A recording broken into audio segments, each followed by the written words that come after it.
assisting the mayor that I was today. So there is a publication on it that does show me as a, I'd like to show it to Carl.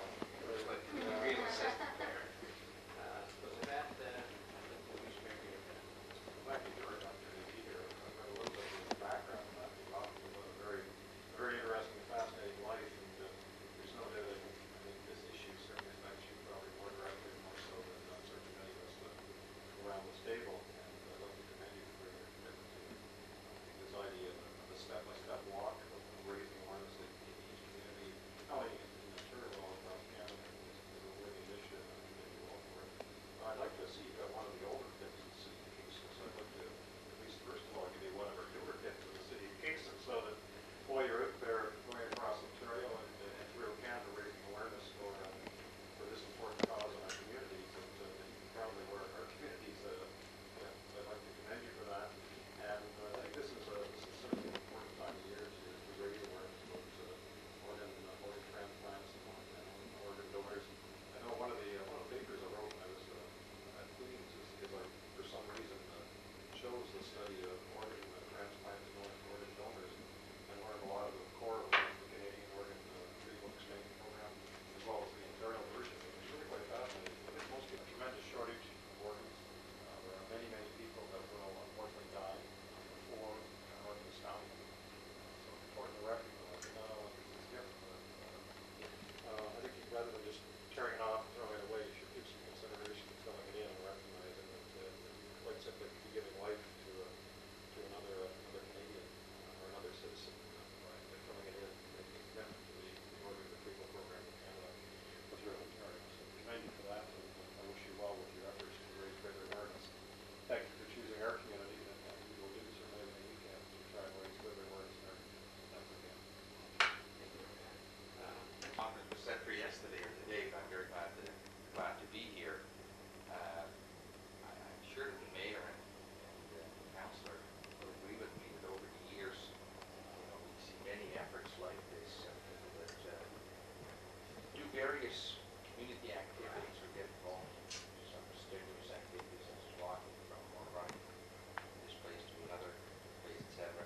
And to make people more aware of the tremendous need that is out there. And certainly I think you ought to be complimented and congratulated for taking on this effort.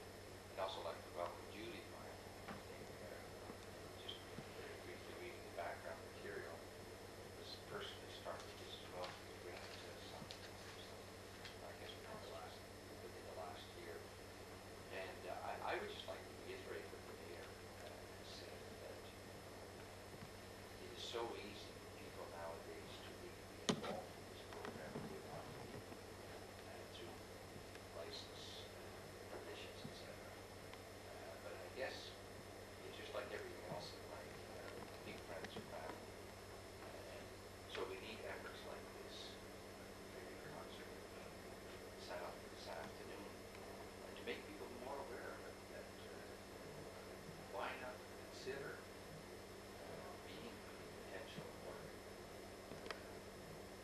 donor at the time when you fill out your license particulars, because if you're gone, somebody else needs to leave something behind, for instance, that are so much needed by now. So I'm very pleased to be here. So I contacted yesterday because I wouldn't miss enough.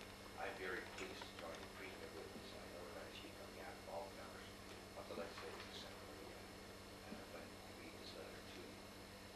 And it's addressed to you, and it's signed by the Honourable Michael B. Harris, Premier of Ontario. And it states as follows: like me, thousands of people across Ontario were inspired by George Marcello and the whole step-by-step team as he walked across Ontario. Across the province, people listened to George's story. They heard his gratitude towards the donor who gave him a new lease on life. And they responded, both by signing organ donor cards and by letting their families know of their decision. More can be done to raise awareness so that more people will know that they can make a difference. That's why I'm so excited to hear that George is now planning to cross the country on the upcoming 500-day walk, and that volunteers are coming forward to join the step-by-step team. Together we must all spread the word. Organ donations can free people from dialysis machines, restore sight, and save lives. I would like to congratulate George and everyone who's joined the step-by-step program. Your decision to help is an important one. Please accept my best wishes for a successful cross-Canada walk, and it's signed by the Premier of Ontario, the Honourable Michael D. Harris. And I would just like to add my own personal comments that I concur wholeheartedly 100% by the sentiments expressed by the Premier, and I hope that many people, as you start your walk, will join your effort, both in an organizational capacity, also from the point of view of donating money and funds to it, and giving you moral and physical and financial support. So I'm very pleased to deliver this certificate to you and wish you well in your efforts. Thank you very much. You're welcome. The other gentleman that was invited was Peter Williams. George Marcello, just about 2 weeks after that, when he was walking through Kingston, and I happened to read in the paper, and it didn't take me more than 2 seconds to get on the phone and touch base with him so that I could tell him of our story. Garrett's story actually was covered extensively in the Whig Standard, and the community followed his progress from his birth and with his problems through to his transfer to London in late May of last year.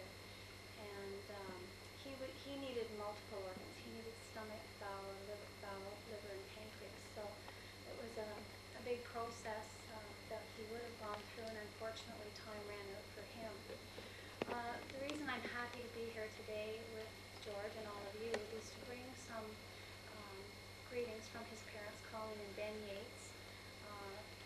What they would like me to say, and what they would like to say to other parents out there, is that they would like them to consider the situation they've been through, put themselves in that world, and to think about when their children are born and as they are registered with OHIP, to perhaps think about also signing organ donor cards for their child.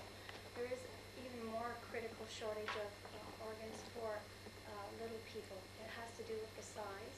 The size has to match very closely, where with adults, I mean, once we've reached a certain size, we pretty much stay there. So with children, the pool of organs is very small, and also they don't die. We die when we're old and not when we're young. So they're asking parents to think about finding a way, perhaps, to call MORE, which is Multiple Organ Retrieval and Exchange Program in Ontario. There's an 800 number. Have them send them an organ donor card and complete it for their child. The child, when they're of age, can make their own decision. Colleen and Ben are in England right now visiting Ben's parents. They're, of course, struggling with the whole Christmas season, as you might understand. It's been only 6 days, and the real grieving is just setting in. We are aligning ourselves with step by step, and we'll be following George's progress in the 500 days, and through the Bank of Montreal group of companies, I'll be trying to spread awareness as well and have those people watch for George in the communities that he'll be visiting throughout the next year and a half. So really that's about all I have to say. It's very important, and I'm happy to see that there is going to be some political support, and George has lots of things to tell you about ways that we can bring this awareness more to the forefront and improve our record in Canada, because it truly is dismal, and that's not like us. So we need to do a better job. Thank you. George was afterwards. Determination. Monday, I